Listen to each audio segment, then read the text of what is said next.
ગુજરાતના કેટલાય ખેડૂતો હવે થાંભલાની અને વીજળીના તારની એટલે કે વાયરની ખેતી કરવાના છે અને આ કાંઈ નવાઈ પામવા જેવી વાત નથી, કારણ કે હાઈ ટેન્શન વીજ લાઇનના જે સબસ્ટેશન જે ગામોમાં બનવા જઈ રહ્યા છે ત્યાં લગભગ 40 જેટલી લાઈનો પસાર થવાની છે અને ત્યાં આવી જ હાલત થવાની છે.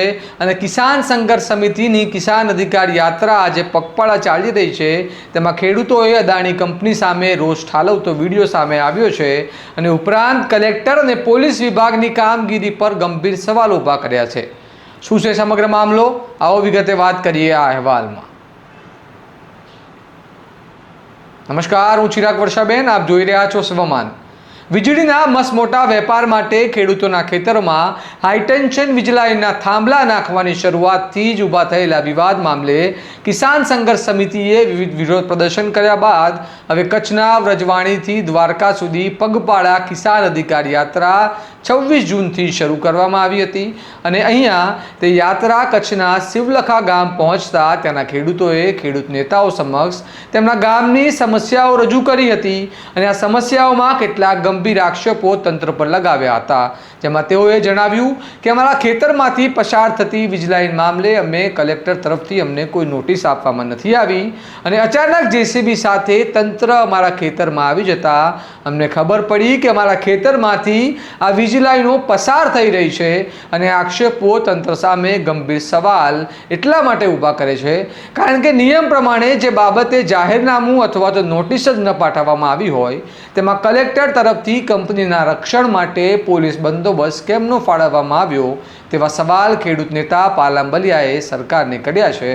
જુઓ તે વિડીયો, એમાં ખેડૂતો શું કહી રહ્યા છે અને પાલાંબલિયાએ શું આક્ષેપો લગાવ્યા છે.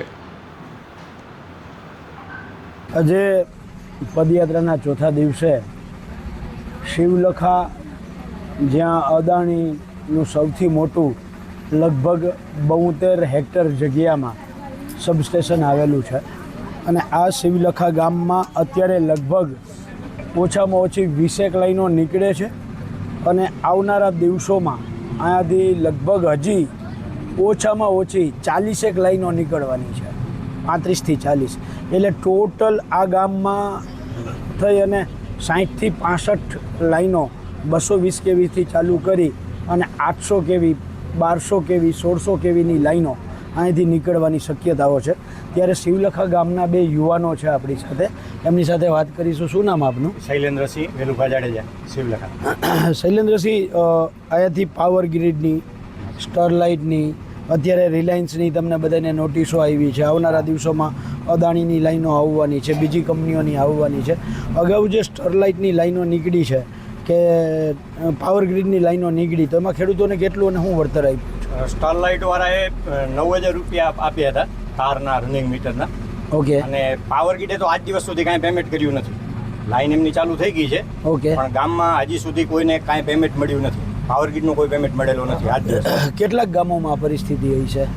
લગભગ અમારા કચ્છના જે 7-8 ગામોમાંથી પાવર ગ્રીડ નીકળી છે, લગભગ કોઈ ગામોમાં આપ્યો નથી. કારણ કે અમને જે ખેડૂતો મળતા હોય ને અમારી ચર્ચા થતી હોય એ મુજબ કોઈને હજી સુધી પાવર ગ્રીડનો પેમેન્ટ નથી મળ્યો. ઓકે. મતલબ ગામના નામ દાખલા તરીકે જંગી છે, આંબલિયા, શિવલખા છે, ખોડાસર છે, પછી કટારિયા છે, આ બધા ગામોમાંથી નીકળી છે. શિકારપુર છે, આ બધા ગામોમાંથી નીકળી છે. લગભગ જેમને મળતા હોય વ્યક્તિગત ખેડૂતોને અમારી કાંઈક ચર્ચા થતી હોય તમને કાંઈ મળ્યા, ત્યારે હજી સુધી કોઈ ખેડૂતને પાવર ગ્રીડ તરફથી કોઈ પેમેન્ટ મળ્યું નથી. મને હમણાં કંઈ વાત થતી હતી, કોક એવું કહેતો તો ગામમાં જ અમુક ખેડૂતને પર મીટરના 100 રૂપિયા આપે છે, અમુક ખેડૂતને 20 રૂપિયા આપે છે, અમુકને 80. આવું કંઈ છે? એવું છે. જે પોતાની રીતે પહોંચેલા એકદમ શક્તિશાળી માણસો છે એમને પણ ગામમાં એવું 1% હોય એમને આપે છે. બાકી એના પાછળના 99% ખેડૂતોને તો તકલીફ જ છે. હાલે તો એવું ચાલુ છે કામ અત્યારે તો કે આપણને એવું લાગે કે કંપની કામ નથી કરાવતી, પ્રશાસન કામ કરાવે છે, જેને બીજી ભાષામાં આપણે પોલીસ કહીએ, મામલતદાર કહીએ, કલેક્ટર કહીએ. અને હમણાં જે અમારા ગામની અંદર અત્યારે 5 લાઈનોનું કામ ચાલુ છે. એક રિલાયન્સ, એના સિવાય નાની 200 કેવીની 3 લાઈન, 4 લાઈનોનું ચાલુ છે. તો એમાં તો કોઈ કલેક્ટરની નોટિસ આવવું, કોઈ કલેક્ટરની મિટિંગ થવી, કોઈ ગ્રામસભામાં મિટિંગ કરવી, કે કોઈ કંપનીનો ઓફિસર. આજે નાની લાઈનોમાં તો કોઈ ઓળખતા જ નથી કે એના કંપનીના સાહેબો કોણ છે. એક પોલીસવાળાને ઓળખે છે અને એ સ્થળ ઉપર જે કામ કરે છે કોન્ટ્રાક્ટર, એટલે નોટિસ જ નથી આપતા. નહીં, નોટિસ આપી જ નથી. એને જાહેરનામા એમાં નહીં, એવું અમારા સુધી કોઈ વાત જ નથી. અમને તો ખ્યાલ ક્યારે આવે છે ભાઈ કે જ્યારે અમારા ખેતરમાં જીસીબી આવે, ખેડૂતના ખેતરમાં જીસીબી આવે ત્યારે અમને ખબર પડે. આપણે પૂછવા જઈએ ત્યારે આપણાથી કાંઈ વાત જ નથી કરતા. થોડી વાર થાય એટલે પોલીસનો ફોન આવે, પોલીસની ગાડી આવે, આપણને લઈ જાય. હું જઈને કહે કે આ તમારાથી અટકવાનું નથી, જાહેર રીતનું કામ છે ને આ કામ થવાનું છે. કદાચ 1-2 દિવસ ચર્ચા કરે, પણ રિલાયન્સની વચ્ચે ચર્ચા હતી. હું એક મિટિંગમાં હતો, અહીંયા ગામ લેવલની મિટિંગમાં આવતા હતા ત્યારે એમના તરફથી એક જ ચર્ચા ચાલતી હતી, એમના ભાવની. ગામ તરફથી નવો કોઈ પણ ડિમાન્ડ આવે એમના તરફથી આજ દિવસ સુધી એવું નથી થયું કે એ એવું કહે કે અમે 2200 રૂપિયા આપશું. તો એમણે ક્યારે 2250 નથી કરીને આવ્યા, 3 વખત આવ્યા ત્યારે. એના સિવાય ઉપરનો કોઈ પાવરગ્રીડ વાળા પણ આવ્યા હતા 2 વખત. ક્યારે છે? જ્યારે કામ ચાલુ થઈ જાય પછી. ઓકે, પહેલાની લાઈનોમાં આવતી હતી નોટિસ અને કલેક્ટરમાં મિટિંગો થતી હતી. હમણાંની કોઈ લાઈનોમાં મારા જાણમાં નથી, કારણ કે મારા ખેતરમાં એ છે, તાર આવે છે, પણ મને કોઈ નોટિસ નથી આવી. શું નામ તમારું? મારું નામ જરૂભા નાગુભા જાડેજા. જરૂરબા, આ જે ભાઈ હમણાં શૈલેન્દ્રસિંહે વાત કરી એવી રીતે કોઈ લાઈન નીકળતી હોય નોટિસો કે કંઈ આપે છે કે આપતા જ નથી? નોટિસ કોઈને જ યોજના આપી નથી ખેડૂતને. કોઈ નોટિસ નહીં. નાની લાઈનો જે આવે છે, નાની લાઈન ની પણ નોટિસ કોઈને જ 66 કેવી, 128 કેવી, ક્યાં નહીં. 400 કેવી સુધી 400 કેવી ની કોઈ નથી આવી. પણ એમનેમ લાઈનો ઊભી કરી દીધી. એમને લાઈન ઊભી થાય છે. તો ગામમાંથી કોઈ આરટીઆઈ કરી નાના જાહેરનામું માંગ્યું હોય, સીઆરસીનું લાઇસન્સ માંગ્યું હોય, આવું કોઈ આમ મળતા જ નથી. સાહેબો આવે છે, કામ ચાલુ થાય છે, ત્યાં આવે છે, બાકી કોઈ કાંઈ વસ્તુ ઓકે, મતલબ ડાયરેક્ટ જેસીબી લઈને જ આવી જાય છે. જેસીબી લઈને જ આવે છે. તો આમાં હું તો એવું માનું છું કે શિવલખા આખું ગામ સંગઠિત થઈ અને આનો, કારણ કે તમારે ત્યાં હજી હું એવું માનું છું ઓછામાં ઓછી 40 લાઈનો આવવાની છે. તો પછી આ તો તમારે તો હવે ભવિષ્યમાં ખેતરની અંદર આ થાંભલા અને તારની ખેતી કરવી હોય, બરાબર છે, તો એવી પરિસ્થિતિ થાય. તો આમાં તમને નથી લાગતું કે ગામે સંગઠિત થવું જોઈએ? થવું જોઈએ, 100% થવું જોઈએ. મિત્રો, આ શિવલખા એકની વાત નથી. આવીને આવી પરિસ્થિતિ સાપકડાની થશે. આવીને આવી પરિસ્થિતિ લાલપરની, જામનગરના લાલપુરની બાજુનું હરિપર ગામ છે ત્યાંની પરિસ્થિતિ થશે. અને હમણાં ટૂંક સમયમાં દ્વારકા જિલ્લાના કલ્યાણપુર તાલુકાના ચૂર ચપ્પરેની આસપાસમાં આવડું એક મોટું સબસ્ટેશન બને એની પ્રક્રિયા ચાલુ થઈ ગઈ છે. એટલે આવા જે ગામો પસંદ થાય છે એ ગામોએ હું એવું માનું છું કે ખાલી થાંભલાની જ ખેતી કરવાની રહેશે.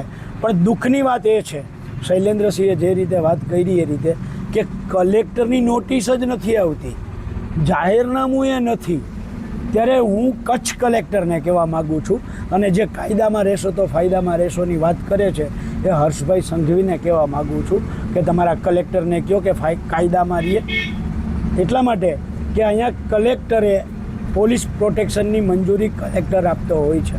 તો કલેક્ટરે જાહેરનામું ન હોય, સીઈઆરસીનું લાઇસન્સ ન હોય, તો પછી શિવલખા ગામની અંદર પોલીસ પ્રોટેક્શન કેવી રીતે આપ્યું? ખેડૂતોને કોઈને નોટિસ નથી, કલેક્ટરે સાંભળવા બોલાવ્યા નથી, તો એમનેમ પોલીસ પ્રોટેક્શન કેવી રીતે આવ્યું? હર્ષભાઈ સંઘવી, તમારામાં તાકાત હોય તો આની તપાસ કરાવડાવો, અને જે કલેક્ટરોએ નોટિસ વગર, સાંભળ્યા વગર આ ગામની અંદર પોલીસ પ્રોટેક્શન મોકલ્યું છે એ કલેક્ટરને સસ્પેન્ડ કરો. કિસાન અધિકાર યાત્રામાં ખેડૂતોએ જે વિડીયોમાં આક્ષેપ લગાવ્યા છે તે ગંભીર છે, કારણ કે જો આ રીતે નોટિસ વિના ખેતરમાં વીજપોલ ઊભા કરવામાં આવે તો તે સંપૂર્ણ રીતે કાયદાનું ઉલ્લંઘન છે. અને આ મામલે સરકારે તપાસ કરી જવાબદારો સામે કડક કાર્યવાહી કરવી જોઈએ, કારણ કે આ હાઈ ટેન્શન વીજ લાઈનનો મુદ્દો લાંબો ચાલવાની શક્યતાઓ ખૂબ જ વધારે છે. જો 100થી વધારે લાઈનો ભવિષ્યમાં પસાર થવાની હોય તો કેટલા બધા ગામડાઓ આના અસરગ્રસ્ત બનશે અને કેટલા વિવાદો ઊભા થશે. અને જો ખરેખર સરકારે ખેડૂત અને કંપની બંનેની ચિંતા હોય તો તાત્કાલિક આ સમસ્યાને ઉકેલવા મથામણ કરવી જ પડશે.